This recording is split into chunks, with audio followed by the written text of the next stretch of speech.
Yes, Your Honor.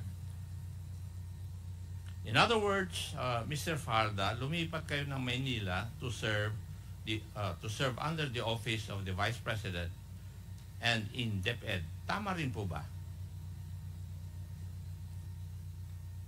Your Honor, yung po kasing asawa ko nasa Manila, so kung ako po ay nasa Davao, so I decided na mag-apply po ako sa DepEd, kaya nagkasama po kami.